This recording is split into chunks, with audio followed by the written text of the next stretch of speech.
Merci. Donc Jean-Luc Bonnefem, Neu.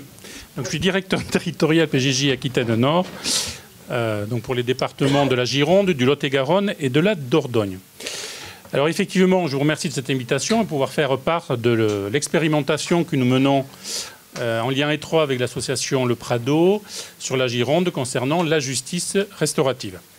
Alors, nous ne sommes pas calés avec Mme Gailleté, mais on sait effectivement l'un et l'autre ce que nous avons à dire. Alors, il me semble important, effectivement, de ma place, à vous présenter un peu le cadre de cette expérimentation, l'organisation que nous avons mis en place, et laissant Mme Gailleté le soin de la décliner de manière très opérationnelle. Alors, comme ça a été indiqué ce matin, introduite dans notre ordre juridique par la loi du 15 août 2014 relative à l'individualisation des peines et renforçant l'efficacité des sanctions pénales, la justice restaurative est définie dans l'article 10.1 du Code de procédure pénale comme étant à l'occasion de toute procédure pénale et à tous les stades de la procédure, y compris lors de l'exécution de la peine, la victime et l'auteur de l'infraction, sous réserve que les faits aient été reconnus, peuvent se voir proposer une mesure de justice restaurative. N'excluons pas les mineurs de ce dispositif ou de cette disposition, il convient de la décliner concernant les auteurs mineurs d'infraction. La justice restaurative apparaît donc davantage comme une pratique complémentaire de la réponse pénale, se distinguant ainsi à ce stade de la mesure de réparation avec laquelle elle présente cependant des similitudes. Et c'est la raison pour laquelle je préfère parler, moi, de démarche de justice restaurative que de mesure de justice restaurative. Alors, pour décliner son application dans le cadre spécifique des procédures pénales applicables aux mineurs, et après la réunion à 4 reprises d'un groupe de travail au niveau national, la Direction de la protection judiciaire de la jeunesse a élaboré un cahier des charges en date du 30 juillet 2017 et a lancé, par courrier de la directrice de la PJJ en date du 7 août 2018, des expérimentations sur l'ensemble du territoire. C'est dans ce cadre que s'inscrit l'expérimentation portée par la direction territoriale de la PJJ Aquitaine Nord en lien étroit avec l'association Le Prado, qui disposait déjà d'un service de réparation pénale et d'un service d'aide aux victimes. Expérimentation qui se déroule uniquement sur la Gironde.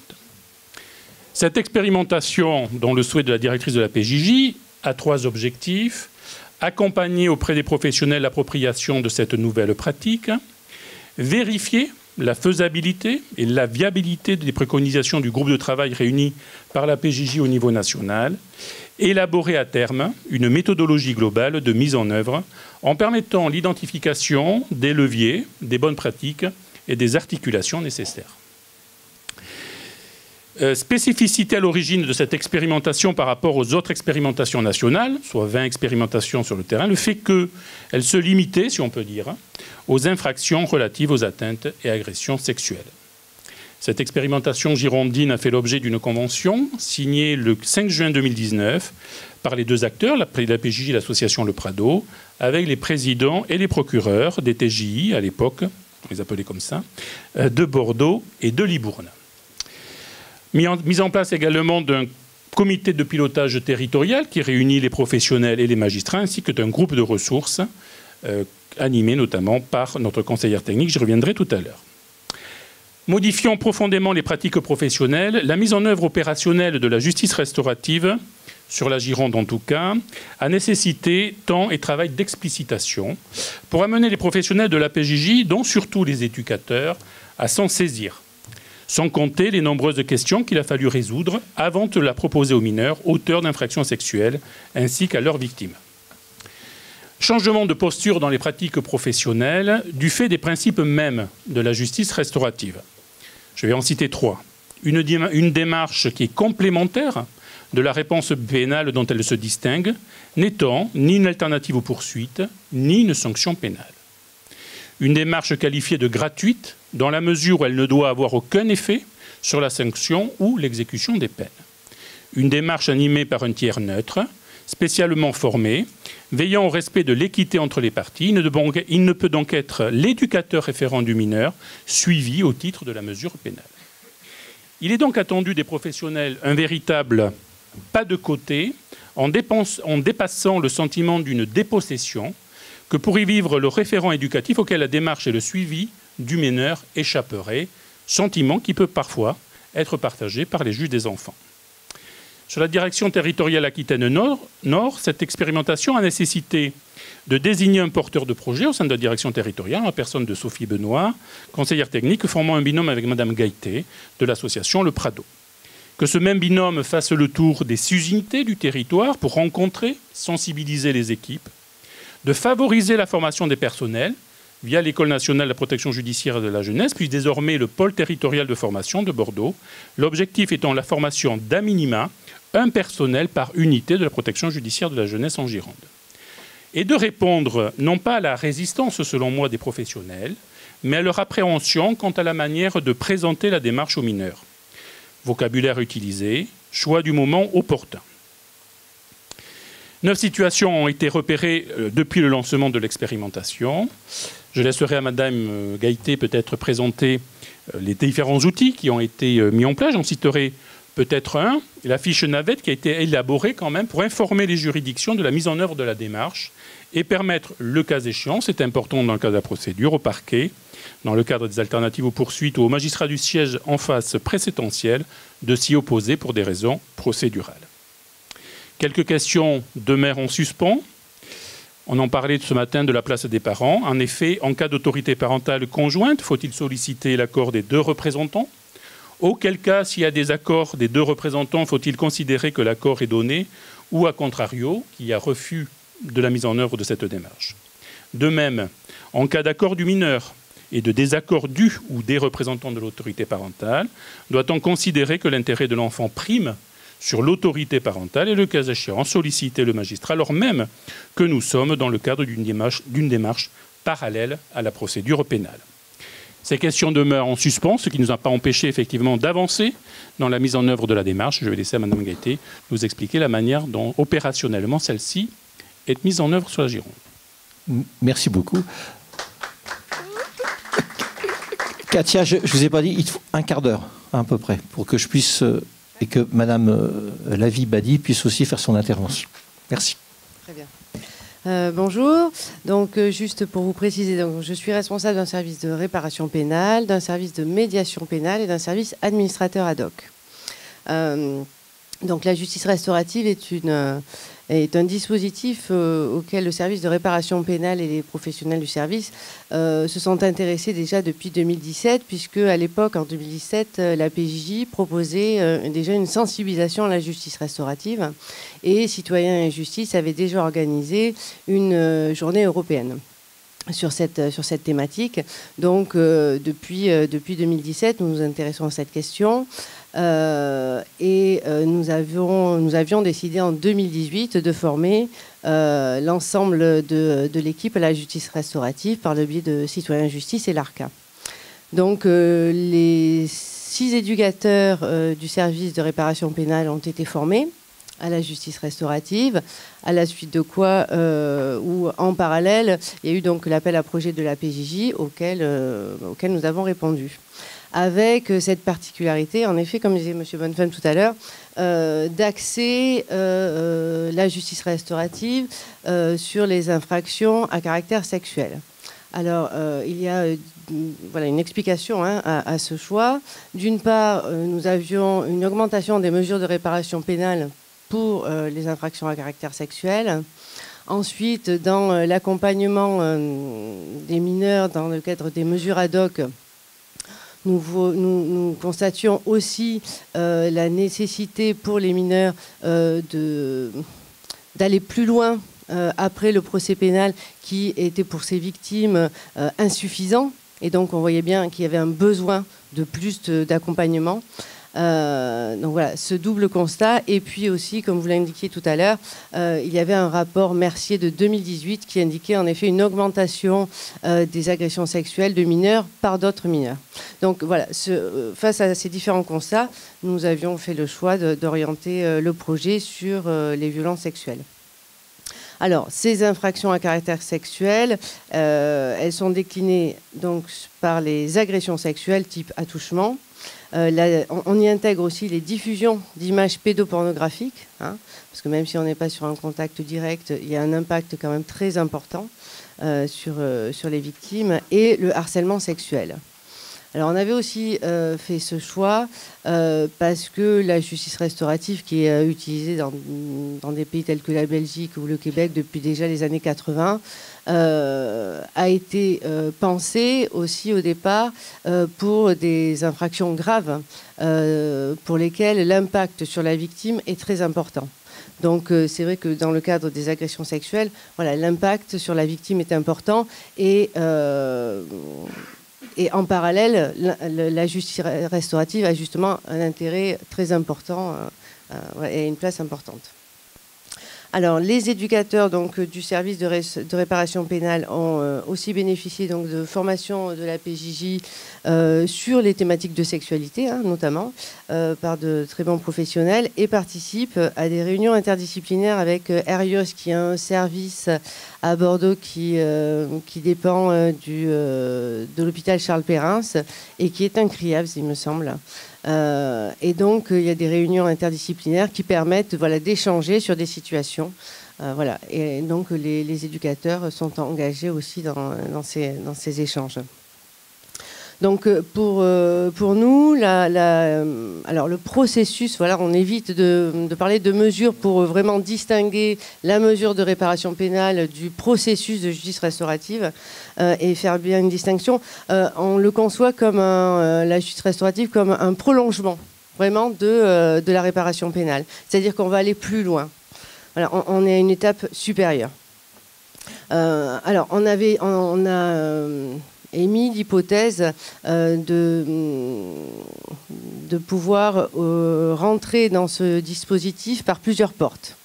Alors, au sein de l'association laïque du Prado, nous avons un service d'aide aux victimes donc, qui est partie prenante au projet, voilà, qui a toute sa place, puisque il va permettre et les professionnels du service d'aide aux victimes ont été formés aussi en même temps que les professionnels du service réparation pénale à la justice restaurative, de façon à ce que les facilitateurs, que ce soit des auteurs ou des victimes, aient la même formation, travaillent ensemble. Donc on a des réunions régulièrement avec la PJJ et en parallèle entre le service REP et le service d'aide aux victimes pour justement avancer sur l'accompagnement de chacun. Donc, différentes portes d'entrée. D'une part, les mesures de réparation pénale qui nous sont transmises par le parquet ou les juges des enfants. Mais aussi les classements sans suite qui sont donnés, qui sont transmis au service d'aide aux victimes, à charge à eux, en effet, de signifier aux victimes que l'infraction soit est prescrite, soit insuffisamment caractérisée, et donc annoncer à la victime la décision du parquet et leur indiquer les voies de recours qu'ils peuvent exercer. Donc dans ce cadre-là aussi, la justice restaurative peut être proposée. Et enfin, par le biais des mesures administrateurs ad hoc, où là aussi le processus de justice restaurative peut être proposé. Donc voilà, différentes portes d'entrée. À ce jour, un frein qui est clair, c'est celui de pouvoir en fait proposer et présenter la justice restaurative aux victimes. Parce que très souvent, ce sont des victimes mineures. Donc un premier frein, c'est les parents. Qui peuvent être empêchants en refusant qu'on contacte directement la victime mineure. Alors, souvent dans un souci de bienveillance, en évoquant le fait que leur enfant n'en parle plus, donc on va passer à autre chose. Il est passé à autre chose et il n'en parle plus ou elle n'en parle plus, donc stop. C'est un évitement. Et parfois, les victimes ne veulent pas, refusent aussi catégoriquement.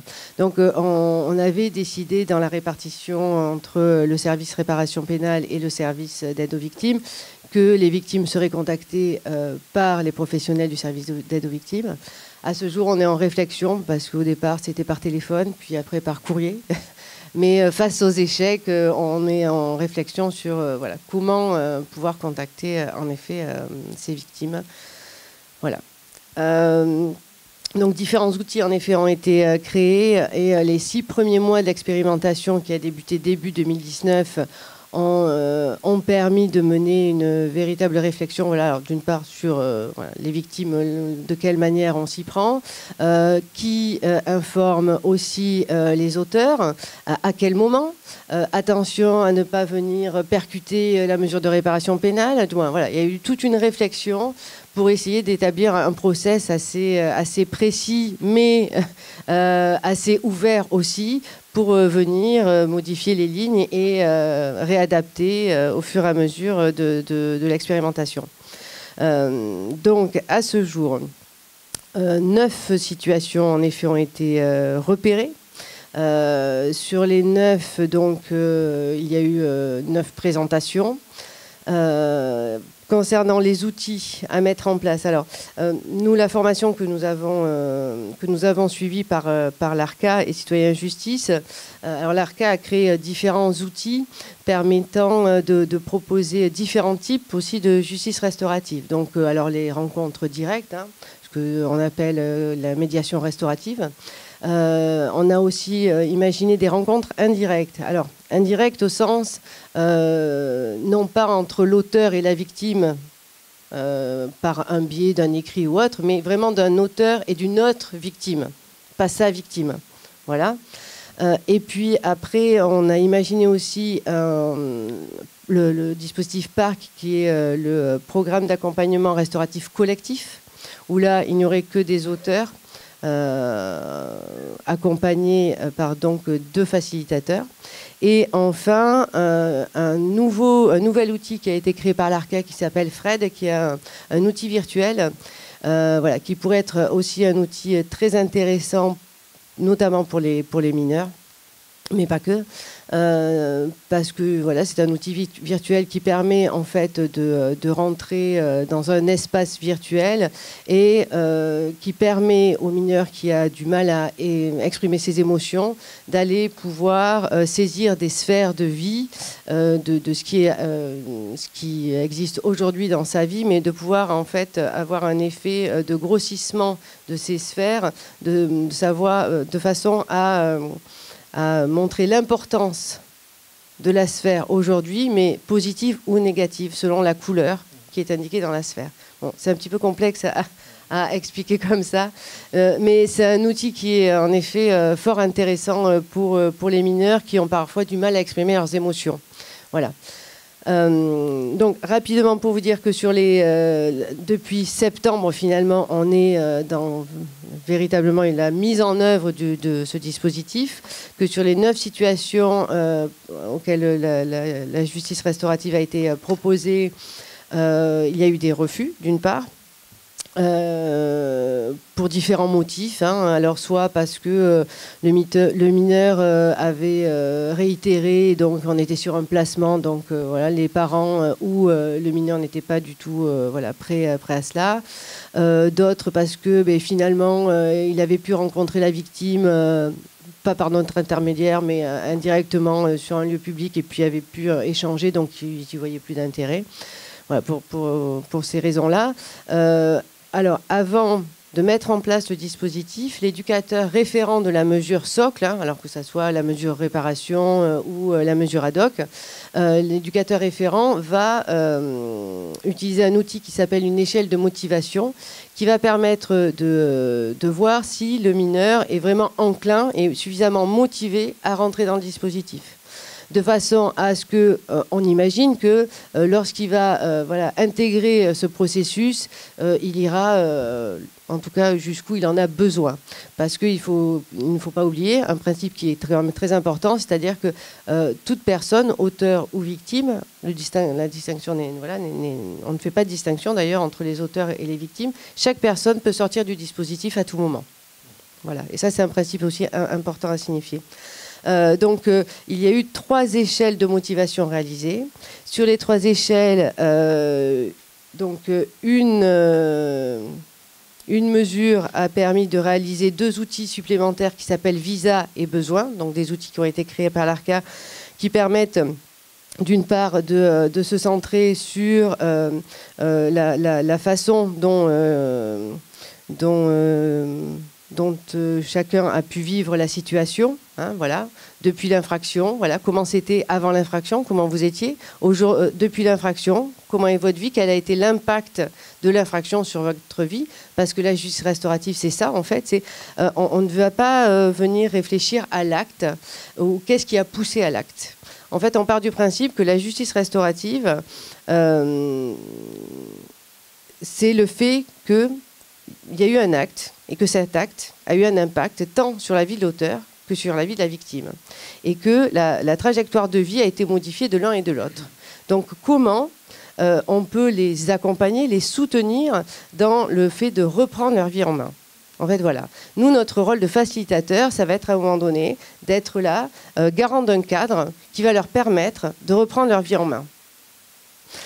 Donc, pour finir, un exemple sur visa besoin. Donc, un mineur qui avait donc une mesure de réparation parquet pour des faits d'attouchement sur une camarade de classe.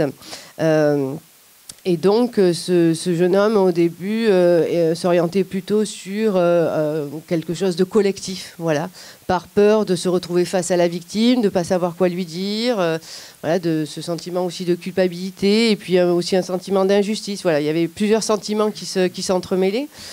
Et puis, finalement, au fur et à mesure de l'utilisation des outils, il s'est aperçu qu'il était finalement en capacité de pouvoir rencontrer cette victime et était prêt à la rencontrer. Bon, là, on a été empêché parce que finalement, la victime n'a pas souhaité. Elle était passée à autre chose, n'était pas soutenue par sa mère, qui, voilà. Alors après, je vous rejoins parce que c'est, des fois, c'est un pavé dans la mare. Et voilà, ça réactive. Alors, cette maman qui, elle, avait subi une agression sexuelle et donc qui avait besoin de se mettre à distance et qui n'était pas soutenante pour sa fille. Voilà. Bon, c'est tout ce que ça vient aussi.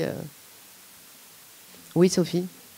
Est-ce que tu peux juste nous expliquer l'évolution de l'état d'esprit du jeune depuis l'entrée dans la réparation pénale jusqu'au moment où justement vous sortez de la réparation pénale pour aller vers Parc, puis vers une médiation directe? Peut-être nous expliquer un petit peu son cheminement et la façon dont vous avez travaillé en répa, puis alors, au niveau de la réparation pénale, en effet, alors outre en effet les entretiens éducatifs qui ont lieu avec l'éducatrice, en l'occurrence l'éducatrice référente, il y a eu aussi des entretiens, un entretien avec, alors nous sur Bordeaux, on travaille beaucoup avec le CASSIS, qui est le centre d'accueil et information sur la sexualité. Voilà, alors ce sont alors il y a des psychologues et des éducateurs qui reçoivent le mineur et ils sont vraiment axés sur la sexualité. Donc il y a des entretiens, alors un ou plusieurs à la demande ou selon l'évaluation que eux en font aussi, hein, donc de ces mineurs. Et puis il y a aussi un travail qui est fait avec la victime, déjà dans le cadre de la réparation pénale, puisque nous contactons déjà les victimes dans le cadre de la réparation pénale et dans ce cadre-là, il y avait déjà eu une approche avec la victime qui était un peu en réflexion. Donc à la suite de quoi, sur le passage de la réparation pénale à la mesure de justice restaurative, le service d'aide aux victimes de fait a pris le relais, hein, en tant que futur facilitateur, et là où la victime s'est décalée, disant que bon, voilà, pour elle, elle était passée à autre chose. Alors il y avait une évolution, elle était partie au lycée, elle était partie en internat, elle avait quitté le territoire. Voilà, c'était sa façon aussi de pouvoir se décaler.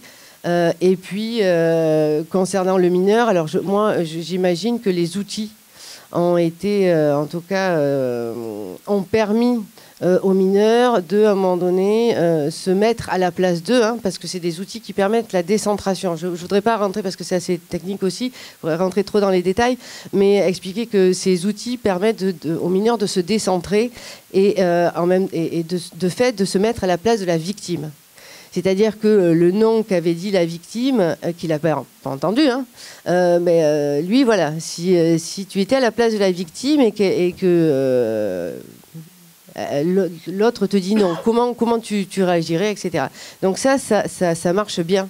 Je me suis vraiment aperçue que c'était un outil très intéressant et qui avait du sens et qui pouvait en effet permettre de passer d'un collectif à je suis capable d'y aller, de me remettre en question, d'affronter son regard, voilà. Voilà Oui. Oui. Non, c'est bon pour moi. Bon. Excuse-moi, mais merci beaucoup. C'est pour arriver à... Voilà. Je le remercie doublement parce qu'il était en formation. Il n'est plus sur la réparation pénale actuellement, mais il était là au moment de cette expérience. Et pour des raisons de santé de d'autres collègues, il a accepté très sympathiquement de venir nous présenter ce projet. Merci Yann. Alors, bonjour. Pareil, il y a une petite demi-heure. Hein. Oui, ça va aller vite. Alors bonjour, donc je suis Yann Piquet, je suis chef de service AMO sur un dispositif d'accompagnement éducatif de Seine-Saint-Denis qui a la particularité de contenir plusieurs services, dont un service de réparation pénale, au sein duquel j'ai exercé pendant pratiquement 5 ans. Donc voilà, je suis là pour vous parler de l'atelier à destination des auteurs d'agressions sexuelles qui se fait au sein de cet atelier. Donc c'est un atelier qui est à l'origine du service, hein, puisque ça faisait partie notamment de la demande des magistrats quand a été créé le service, que puisse être préparé un atelier donc, sur cette question-là. Donc, dès la création de l'ouverture, dès la création du service en 2007, c'était un des objectifs. Donc, les professionnels du service de réparation pénale ont suivi une formation dès le départ sur la connaissance du psychotraumatisme, les mécanismes de violence, ou encore sur les stratégies d'agresseurs sexuels. Donc, pour faire une petite présentation, cet atelier, c'est une action éducative qui vise à amener les jeunes et leurs familles à prendre conscience de l'acte, à prévenir la récidive, pour les premiers et pour les seconds, à ne pas banaliser l'acte posé par leur enfant, comme pour toute mesure de réparation pénale. L'accord des jeunes et de la famille a préalablement été recueilli.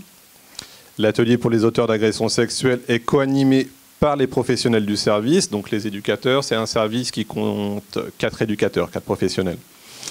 Et également donc, par 2 médecins bénévoles. Donc, le premier, c'est un médecin coordinateur des PMI sur le département et président également de l'Observatoire des violences faites aux femmes. Et le second médecin était spécialisé sur tout ce qui est victimologie.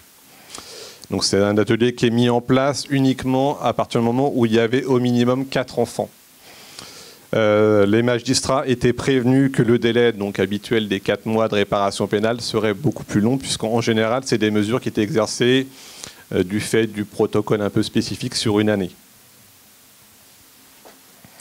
Donc, en amont de l'atelier, comme pour toutes les infractions, il y avait un courrier qui était envoyé aux victimes ou aux représentants légaux, parce qu'effectivement, dans ce type d'infraction, il y a beaucoup d'enfants. Ce qui a pu susciter un certain nombre d'échanges et de propositions qui ont pu être faites aux parents. Hein. Donc il y a eu des coordonnées qui étaient données pour leur proposer un soutien psychologique, puisque très souvent on s'apercevait qu'il y avait eu très peu de choses qui avaient été proposées aux parents au final, et donc à leurs enfants. Comme pour toute mesure de réparation pénale, il y a une série d'entretiens préalables à la mise en place de l'atelier. Donc avec le mineur concerné, avec les parents, systématiquement, donc le premier entretien familial. Ensuite, il y a des entretiens individuels donc avec le jeune. Et la spécificité, c'est ce qui explique que c'est un petit peu plus long aussi, c'est qu'il y a des entretiens individuels avec chacun des parents. Ces entretiens ils permettent de comprendre le contexte dans lequel est intervenu le passage à l'acte délictuel, mais également le positionnement parental, la dynamique familiale, ou encore le contexte socio-économique de la famille. Le dispositif de cet atelier est présenté donc lors d'un entretien familial si le référent évalue la pertinence pour ce jeune. Les parents y mettent alors souvent en avant un certain nombre de difficultés pour obtenir des autorisations d'absence pour participer à cet atelier. Donc on voit un certain nombre de mécanismes de défense, de résistance à ce niveau-là. Ce qui est demandé, c'est qu'il y ait systématiquement un des parents au minimum qui soit présent lors de cette séance d'atelier. L'atelier il est préparé en commun avec les intervenants extérieurs.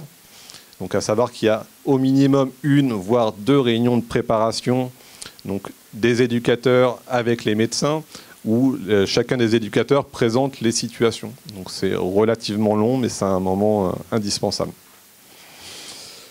En termes, pour vous parler assez rapidement du protocole, donc c'est des séances qui se déroulent tout le temps de la même manière, où il y a un plan de table qui est préétabli. Chaque jeune est assis entre 2 adultes. Donc chacun des membres de l'équipe participe à cet atelier-là. Donc il y a quand même une présence importante d'adultes. Et chaque personne a pour mission d'observer 1, voire 2 jeunes. Si 2 jeunes sont co-auteurs, puisque c'est des choses qui arrivent assez régulièrement, bien évidemment, ils ne sont pas assis l'un à côté de l'autre et on fait en sorte qu'ils ne puissent pas se voir directement. C'est un protocole qui est identique aussi lors de l'installation avec les parents. Outre l'effet contenant, c'est un protocole qui permet aussi une observation bien ciblée.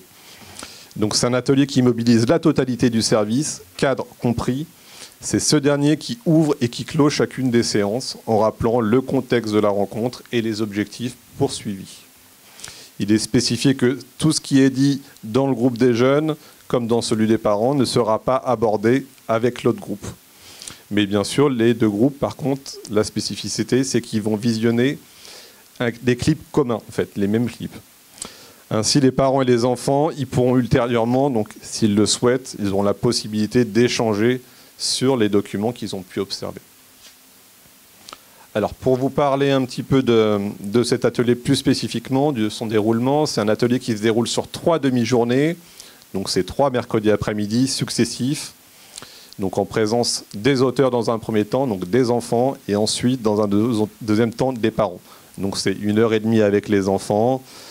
Ensuite, il y a une courte pause qui nous permet, nous, de débriefer. Et dans un second temps, donc 1h30 avec les parents. Une fois que le contexte a été rappelé donc, par le cadre, il y a une séance donc, qui commence par le visionnage d'un clip vidéo. Donc c'est des petits clips qui durent entre 2 et 3 minutes, à partir duquel s'engagera un débat. Chacune des séances permet d'aborder une thématique bien particulière. Donc, par exemple, la première séance, le thème principal, c'est la place de la victime. Donc l'idée, là, c'est par un mécanisme d'identification au personnage principal, c'est que le groupe soit amené à repérer les signaux d'alerte qui peuvent être envoyés par un enfant victime d'agression sexuelle. Donc c'est un travail d'élaboration qui permet aux jeunes de prendre conscience des conséquences de leur acte sur la victime, de pouvoir comprendre pourquoi elle ne peut pas se défendre, donc la question de la sidération, de la peur, et qui souvent aussi permet de mettre au jour les moments où même eux ont pu occuper cette place. Donc sont identifiés un ensemble de personnes aussi également ressources auxquelles la victime peut trouver une aide, une assistance, famille, adultes, au collège, dispositifs, 119, etc. Donc il y a des débats qui sont engagés également autour des moyens d'entrer en relation avec, en l'occurrence, avec la victime. Auprès des parents, cette séquence, elle est souvent pour eux l'occasion d'apprendre à repérer et à analyser des messages qui peuvent être envoyés par les enfants. Donc l'absentéisme, la chute de résultats scolaires, la fuite, des relations familiales, parfois tendues. Voilà. L'idée, c'est de les inciter à maintenir un dialogue, à les convaincre de transmettre une éducation à la sexualité, on en a parlé un petit peu précédemment, aux relations donc, entre les filles et les garçons, et également de trouver des lieux ressources pour les soutenir dans leur rôle de parents. Donc, il y a une seconde séance qui s'axe davantage sur la prise de conscience du mécanisme en œuvre lors d'une agression. Donc là, c'est la mise au jour de ce que l'on appelle la stratégie de l'agresseur, qui a pour but de faire prendre conscience que ce n'est pas n'importe quelle jeune fille qui a été victime, qu'un certain nombre de jalons ont été posés au préalable, l'isolement, la dévalorisation, la chosification, le climat de peur, de terreur, qui permet que la victime ne puisse pas se défendre, voire par la suite qu'il ne puisse pas dénoncer les violences.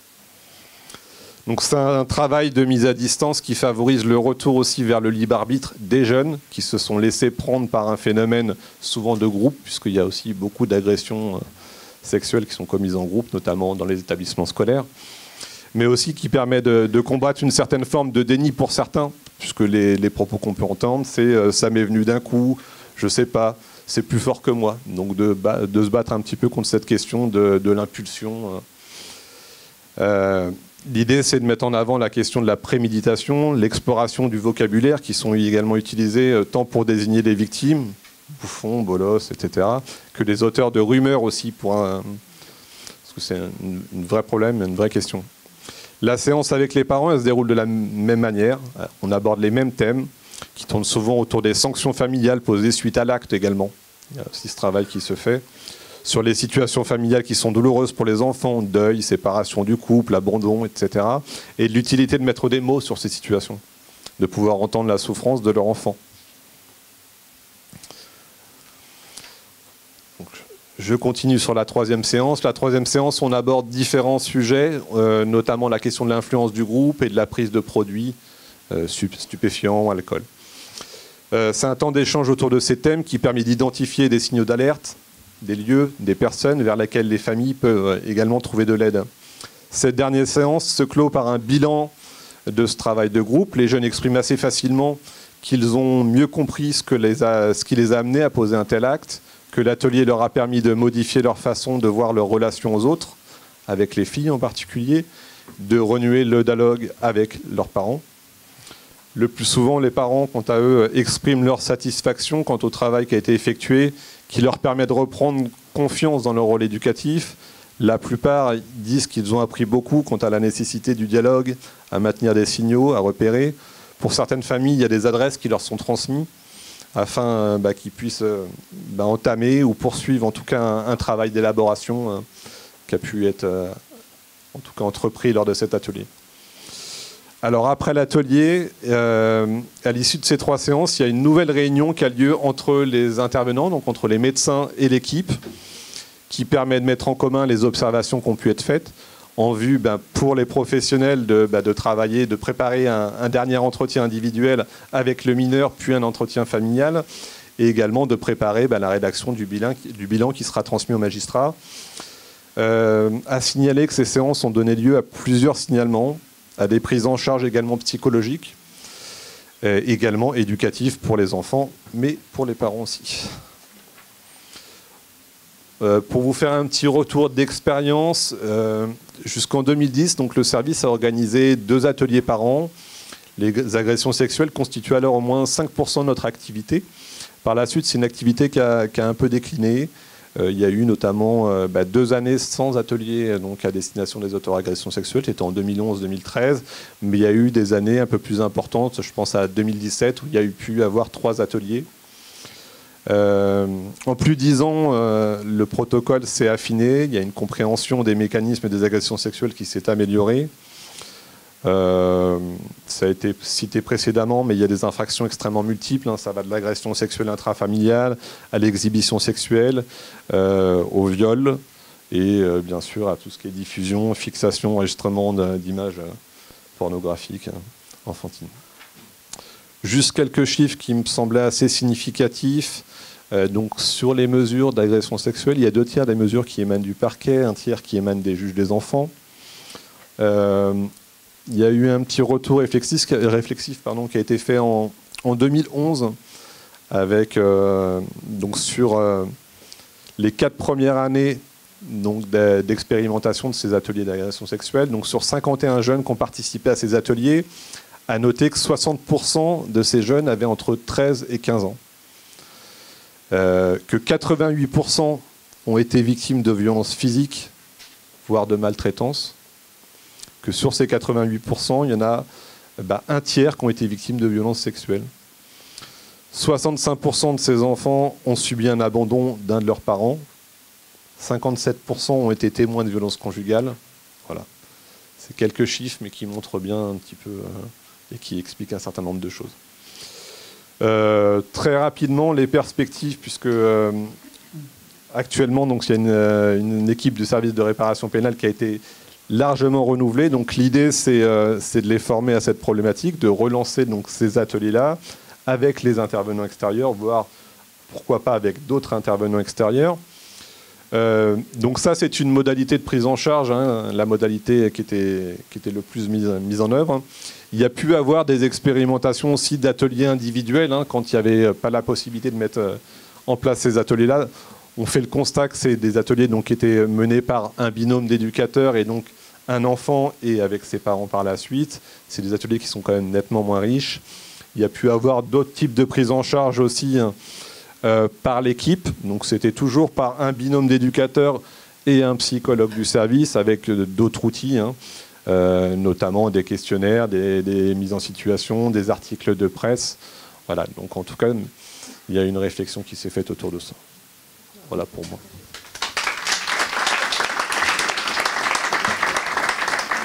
Merci Yann, et puis merci vous trois pour ces présentations, en rappelant que l'objectif que nous poursuivons cet après-midi et dans ces journées, c'est vous donner du grain à moudre dans vos services. C'est pas de modéliser ce que vous entendez, mais c'est de vous donner des pistes de travail qui vous permettraient aussi, on voit bien que les abords sont pas au départ pareils, et c'est tout à fait intéressant de pouvoir croiser. Donc je vous remercie beaucoup.